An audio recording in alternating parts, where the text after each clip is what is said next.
আসসালামু আলাইকুম প্রিয় দর্শক, আপনাদেরকে শুভেচ্ছা সহ আমন্ত্রণ জানাচ্ছি বাংলাভিউ রাতের সংবাদে। সাথে আছি আমি আয়েশা রুনা। প্রথমেই লতিফ ট্রেভেলস সংবাদ শিরোনাম। গণহত্যা ও নির্যাতনের মুখে বাংলাদেশে এসে আশ্রয় নেওয়া রোহিঙ্গা নাগরিকদের নিজ দেশে প্রত্যাবাসন শুরু করতে চায় মিয়ানমার। পররাষ্ট্রমন্ত্রী ডক্টর মোমেনকে চিঠি। রেবের আয়োজনে বিপুল উৎসাহ আর উদ্দীপনার মধ্য দিয়ে সিলেটে অনুষ্ঠিত হল মাদক, জঙ্গি ও সন্ত্রাস বিরোধী হাফ ম্যারাথন। নানা বয়সের হাজারো মানুষের অংশগ্রহণ। করোনা ভাইরাসে আক্রান্ত হয়ে গত একদিনে বাংলাদেশে আরও 15 জনের মৃত্যু। সিলেটে সোয়া 2 কোটি টাকার উন্নয়ন কাজের উদ্বোধন করলেন পররাষ্ট্রমন্ত্রী। সিলেট বিভাগে হ্রাস পেয়েছে করোনায় সংক্রমণ, শনাক্তের হার বৃদ্ধি পেয়েছে সুস্থতা। স্বাধীনতার সুবর্ণ জয়ন্তী উদযাপন উপলক্ষে বিএনপি সিলেট বিভাগের প্রথম সভা অনুষ্ঠিত হল কোতোয়ালি মডেল থানার ওপেন হাউস ডে। এতক্ষণ শুনছিলেন শিরোনাম, এবার বিস্তারিত। গণহত্যা ও নির্যাতনের মুখে বাংলাদেশে এসে আশ্রয় নেওয়া রোহিঙ্গা নাগরিকদের নিজ দেশে প্রত্যাবাসন শুরু করতে চায় মিয়ানমার। এজন্য 2017 সালে বাংলাদেশের সঙ্গে স্বাক্ষরিত চুক্তি অনুসরণ করতে চায় দেশটি। পররাষ্ট্রমন্ত্রী একে আব্দুল মোমেনকে লেখা চিঠিতে এই আগ্রহের কথা জানান মিয়ানমারের আন্তর্জাতিক সহযোগিতা বিষয়ক মন্ত্রী কাইয়াটিন। শুক্রবার পররাষ্ট্র মন্ত্রণালয় এক বিজ্ঞপ্তিতে এই তথ্য জানিয়েছে। গত 19 জানুয়ারি চীন, মিয়ানমার ও বাংলাদেশের মধ্যকার অনুষ্ঠিত ত্রিপক্ষীয় বৈঠকের মাধ্যমে মিয়ানমারের বাস্তুচ্যুত রোহিঙ্গা জনগোষ্ঠীর দ্রুত প্রত্যাবাসন শুরুর আশাবাদ ব্যক্ত করেন মিয়ানমারের মন্ত্রী। বাংলাদেশ সহ সব প্রতিবেশী দেশের সঙ্গে শান্তিপূর্ণ সহাবস্থান ও পারস্পরিক স্বার্থ সংশ্লিষ্ট সমস্যা সমাধানে মিয়ানমার প্রতিজ্ঞাবদ্ধ বলেও জানান তিনি। পারস্পরিক আলোচনার ভিত্তিতে 1978 ও 1992 সালে রোহিঙ্গাদের মিয়ানমারে ফেরত নেয়ার বিষয়টি উল্লেখ করেন মিয়ানমারের মন্ত্রী। 2017 সালের 25 আগস্ট মিয়ানমারের রাখাইনে সেনা অভিযান শুরুর পর কয়েক মাসের মধ্যে 7 লাখের বেশি রোহিঙ্গা বাংলাদেশে এসে আশ্রয় নেয়। আগে থেকে বাংলাদেশে ছিল আরও 4 লাখ রোহিঙ্গা। সব মিলিয়ে 11 লাখের বেশি রোহিঙ্গা নাগরিক নিয়ে সংকটে বাংলাদেশ। আন্তর্জাতিক চাপের মধ্যে মিয়ানমার সরকার রোহিঙ্গাদের ফিরিয়ে নিতে 2017 সালের শেষের দিকে বাংলাদেশের সাথে চুক্তি করে, কিন্তু নানা টালবাহানা করে একজন রোহিঙ্গাকেও ফিরিয়ে নেয়নি দেশটি। জাতির পিতা বঙ্গবন্ধু শেখ মুজিবুর রহমানের জন্মশতবার্ষিকী উপলক্ষে মাদক, জঙ্গি ও সন্ত্রাস বিরোধী এই হাফ ম্যারাথন অনুষ্ঠিত হয়েছে সিলেটে। এই হাফ ম্যারাথন আয়োজন করে র্যাপিড অ্যাকশন ব্যাটালিয়ন র্যাব। বিপুল উৎসাহ আর উদ্দীপনার মধ্যে আয়োজিত হাফ ম্যারাথনে অংশগ্রহণ করেন নানা বয়সের হাজারো মানুষ। এতে অংশগ্রহণকারীরা খেলাধুলা ও শরীরচর্চায় উদ্বুদ্ধ হয়ে শরীর ও মনকে সুস্থ রেখে 2041 সালের উন্নত বাংলাদেশ গড়ে তোলার অঙ্গীকার করেন। মাদক এবং সন্ত্রাসকে না বলুন, এই প্রতিপাদ্যে শুক্রবার সকালে সিলেট নগরীর ঐতিহ্যবাহী কিনব্রিজ এলাকা থেকে হাফ ম্যারাথন অনুষ্ঠিত হয়। এই দৌড় প্রতিযোগিতায় নাম দেওয়া হয় RAB forces Sylhet half marathon 2021। নগরীর বিভিন্ন সড়ক প্রদক্ষিণ করে লাক্কাতুরায় সিলেট ইন্টারন্যাশনাল ক্রিকেট স্টেডিয়ামে গিয়ে শেষ হয়। সিলেটের স্কুল, কলেজ ও বিশ্ববিদ্যালয়ের শিক্ষার্থী ছাড়াও বিভিন্ন শ্রেণীপেশার মানুষ দৌড় প্রতিযোগিতায় অংশগ্রহণ করেন। অংশ নেওয়া সকল প্রতিযোগীকে মাদক, জঙ্গি ও সন্ত্রাস বিরোধী শপথ পাঠ করান র্যাবের অতিরিক্ত মহাপরিচালক অপারেশনস কর্নেল তুফায়েল মুস্তফা সারওয়ার। এ সময় খেলাধুলা ও শরীরচর্চায় উদ্বুদ্ধ হয়ে শরীর ও মনকে সুস্থ রেখে উন্নত বাংলাদেশ গড়ে তোলার অঙ্গীকার করেন অংশগ্রহণকারীরা। নানা বয়সী প্রতিযোগীরা উৎসাহ উদ্দীপনা নিয়ে ম্যারাথনে অংশ নেন। সহস্রাধিক প্রতিযোগিতার অংশগ্রহণে ছুটির দিনের সকালবেলা আনন্দমুখর হয়ে উঠেছিল। রাস্তার দুপাশে দাঁড়িয়ে থাকা লোকজন প্রতিযোগীদের উৎসাহ দেন। এই যে দেখেন না, ওদেরকে আমি বলি ফার্মের মুরগি। মানে একটুতেই ওদের কোমরে ব্যথা, ওদিকে এদের মানে টায়ার্ডনেস। তো ওরা সারাদিন কম্পিউটারে বসা থাকে, এখন ঘর থেকে আস্তে আস্তে বের হচ্ছে। কারণ হচ্ছে এরকম ইভেন্ট তো আগের হয় নাই। এই ইভেন্টগুলো কিন্তু আসলে খুবই দরকার। দৌড় প্রতিযোগিতা শেষে লাক্কাতুরায় সিলেট ইন্টারন্যাশনাল ক্রিকেট স্টেডিয়াম সংলগ্ন এলাকায় পুরস্কার বিতরণ করা হয়। অনুষ্ঠানে প্রধান অতিথি ছিলেন সিলেট 1 আসনের সংসদ ও পররাষ্ট্রমন্ত্রী ডক্টর একে আব্দুল মোমেন। প্রধান অতিথির বক্তব্যে তিনি বলেন, মাদক ও সন্ত্রাসের বিরুদ্ধে গণসচেতনতা, মাদক ও সন্ত্রাসকে না বলাটা সকলের জন্য মঙ্গল। কারণ যে একবার সন্ত্রাসী হয় তার জীবনের পরিণতি হয় বড় কঠোর। সে নিজের শত্রু, পরিবারের শত্রু এবং দেশের শত্রু। আজকে যারা এই আয়োজনটা করেছেন তাদের প্রতি আমার কৃতজ্ঞতা। কর্নেল তোফায়েল সে আমাকে প্রথম ফোন করেন, তার পরিবারের শত্রু, কমিউনিটির শত্রু, দেশের শত্রু, এমনকি তার মৃত্যুর সময় কেউ ধারে কাছে আসে না। সুতরাং আপনারা যারা ইয়াং, আপনারা যারা আছেন, অবশ্যই আপনার সন্ত্রাসের বাইরে থাকেন। অনুষ্ঠানে নিজের বক্তব্যে সন্ত্রাস, জঙ্গিবাদ ও মাদকদের বিরুদ্ধে কঠোর হুঁশিয়ারি দেন র্যাবের মহাপরিচালক ডিজি চৌধুরী আবদুল্লাহ আল মামুন। তিনি বলেন, সাঁড়াশি অভিযানের মাধ্যমে জঙ্গিবাদী, সন্ত্রাসবাদী এবং মাদকাসক্ত মাদক ব্যবসায়ী, অস্ত্র ব্যবসায়ীদেরকে সমূলে উৎপাটনের জন্য র্যাবের আভিযানিক কার্যক্রম অব্যাহত থাকবে। এই বৃহত্তর সিলেটের সন্তান হিসেবে আমি আমার বক্তব্যের শুরুতেই সশ্রদ্ধ চিত্তে স্মরণ করছি হাজার বছরের শ্রেষ্ঠ বাঙালি জাতির পিতা বঙ্গবন্ধু শেখ মুজিবুর রহমানকে, যার বলিষ্ঠ নেতৃত্বে আমরা পেয়েছি স্বাধীনতার লাল সূর্য। অনুষ্ঠানে মাদক ও সন্ত্রাসের বিরুদ্ধে সচেতনতামূলক বক্তব্য দেন সঙ্গীতশিল্পী বাউল কালামিয়া, অভিনেতা ওমর সানি, রিয়াজ, সিয়াম, অভিনেত্রী মৌসুমী, মাহিয়া মাহি।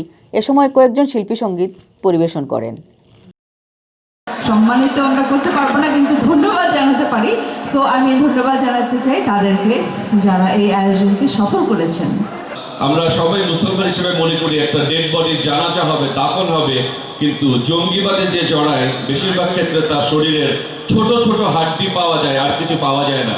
এ সময় আরও বক্তব্য রাখেন সিলেটের বিভাগীয় commissioner Moshiur Rahman, NDC, SMP commissioner Nisarul Arif, Awami লীগের কেন্দ্রীয় সাংগঠনিক সম্পাদক শফিউল আলম চৌধুরী নাদেল, সিলেট মহানগর আওয়ামী লীগের সভাপতি বীর মুক্তিযোদ্ধা মাসুকুদ্দিন আহমদ, জেলা আওয়ামী লীগের সিনিয়র সভাপতি শফিকুর রহমান চৌধুরী, সাধারণ সম্পাদক নাসির উদ্দিন খান, র্যাব ৯-এর অধিনায়ক লেফটেন্যান্ট কর্নেল আবু মুসা শরীফুল ইসলাম।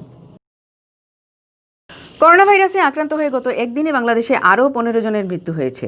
এ সময় নতুন করে আক্রান্ত হয়েছেন ৬১৯ জন। শুক্রবার বিকেলে সংবাদ মাধ্যমে বিজ্ঞপ্তি পাঠিয়ে স্বাস্থ্য অধিদপ্তরের পক্ষ থেকে দেশে করোনা ভাইরাস পরিস্থিতির সর্বশেষ এই তথ্য জানানো হয়। স্বাস্থ্য অধিদপ্তরের বিজ্ঞপ্তিতে বলা হয়, দেশে শুরু থেকে এ পর্যন্ত করোনা ভাইরাসে মোট আক্রান্ত হয়েছেন ৫,৩০,৮৯০ জন। আক্রান্ত লোকজনের মধ্যে সুস্থ হয়েছেন ৪,৭৫,৫৬১ জন। গেল ২৪ ঘন্টায় করোনা ভাইরাস থেকে সুস্থ হয়েছেন ৪৮৭ জন। আজ শুক্রবার পর্যন্ত করোনা ভাইরাসে আক্রান্ত হয়ে বাংলাদেশে মোট মারা গেছেন ৭,৯৮১ জন। গত ২৪ ঘন্টায় ১৪,৮৪৬টি নমুনা পরীক্ষা করা হয়েছে। আর এ পর্যন্ত পরীক্ষা হয়েছে ৩৫,৩০,২৭৪টি নমুনা। বাংলাদেশে গত বছরের ৮ মার্চ প্রথম করোনা রোগী শনাক্ত হন। এরপর ১৮ মার্চ করোনায় আক্রান্ত হয়ে প্রথম মৃত্যুর ঘটনা ঘটে। ২০১৯ সালের ডিসেম্বরে চীনের উহানে প্রথম করোনা ভাইরাসের সংক্রমণ ধরা পড়ে। ক্রমেই মহামারী আকারে সংক্রমণ বিশ্বের প্রায় সব দেশে ছড়িয়ে পড়ে। সিলেট সদর উপজেলার খাদিমনগর ইউনিয়নে ২.৫ কোটি টাকা ব্যয়ের সড়ক পুনর্বাসন কাজের উদ্বোধন করেছেন সিলেট ১ আসনের সংসদ সদস্য ও পররাষ্ট্রমন্ত্রী ডক্টর এ.কে আব্দুল মোমেন। সড়কটি স্থানীয় বাসিন্দাদের দীর্ঘদিনের দাবি এবং উন্নয়নের জন্য আকাঙ্ক্ষিত ছিল। দলীয় নেতাকর্মীদের সাথে নিয়ে এই সড়ক নির্মাণ কাজের উদ্বোধন করেন তিনি। শুক্রবার দুপুর 12:30টায় সদর উপজেলার ধুপাকুল সাহেবের বাজার হরিপুর সড়কের আরসিসি পুনর্বাসন কাজের উদ্বোধন করেন পররাষ্ট্রমন্ত্রী doctor A K Abdul Momen MP. এই সড়কে ব্যয় হবে ২.৫ কোটি টাকারও বেশি। উদ্বোধন কাজে অন্যদের মাঝে উপস্থিত ছিলেন সিলেট জেলা আওয়ামী লীগের সাধারণ সম্পাদক অ্যাডভোকেট নাসির উদ্দিন খান, সিনিয়র সহসভাপতি শফিকুর রহমান চৌধুরী, সদর উপজেলা পরিষদের চেয়ারম্যান আশফাক আহমেদ, সহসভাপতি অধ্যক্ষ সুজাত আলী রফিক, সদর উপজেলা নির্বাহী অফিসার কাজী মহুয়া মমতাজ, মহানগর যুবলীগের আহ্বায়ক আলম খান মুক্তিসহ আরও অনেকে। স্থানীয় সরকার প্রকৌশল অধিদপ্তরের আওতায় কাজটি সম্পন্ন করবে। চলতি বছরের মে মাসে পুরো শেষ হওয়ার কথা রয়েছে। চলতি বছরের শুরু থেকে সিলেট বিভাগে করোনায় সংক্রমণ শনাক্তের হার হ্রাস পেয়েছে, পাশাপাশি বৃদ্ধি পেয়েছে সুস্থতার হার। গেল এক সপ্তাহে মৃত্যুর হারও ছিল 0। গত ২৪ ঘন্টায় ৫৭ জন করোনায় আক্রান্ত রোগী সুস্থ হয়ে উঠেছেন। এ নিয়ে সিলেট বিভাগে মোট সুস্থ রোগীর সংখ্যা ১৪,৯৮১ জন। শুক্রবার সকালে স্বাস্থ্য অধিদপ্তরের স্বাস্থ্য বিভাগীয় পরিচালকের কার্যালয় হতে প্রাপ্ত সর্বশেষ প্রতিবেদনে এ তথ্য জানা গেছে। প্রতিবেদনে বলা হয়, সিলেট বিভাগে গত ২৪ ঘন্টায় আরও ৩০ জন করোনা ভাইরাসে আক্রান্ত রোগী শনাক্ত হয়েছেন। এ পর্যন্ত সিলেট বিভাগে করোনার প্রমাণিত রোগীর সংখ্যা ১৫,৮৫৩ জন। এর মধ্যে সিলেট জেলায় অর্ধেকেরও বেশি ৯,৪২৬ জন। এছাড়া সুনামগঞ্জে ২,৫৩১ জন, হবিগঞ্জে ১,৯৭৭ জন ও মৌলভীবাজারে ১,৯১৯ জনের করোনা শনাক্ত হয়েছে। স্বাস্থ্য অধিদপ্তরের সিলেট বিভাগীয় কার্যালয় সূত্রে জানা গেছে, সিলেটের 4 জেলায় 37 জন করোনা আক্রান্ত রোগী হাসপাতালে চিকিৎসা নিচ্ছেন। এ পর্যন্ত করোনা ভাইরাসে আক্রান্ত হয়ে সিলেট বিভাগে মৃত্যুবরণ করেছেন 272 জন।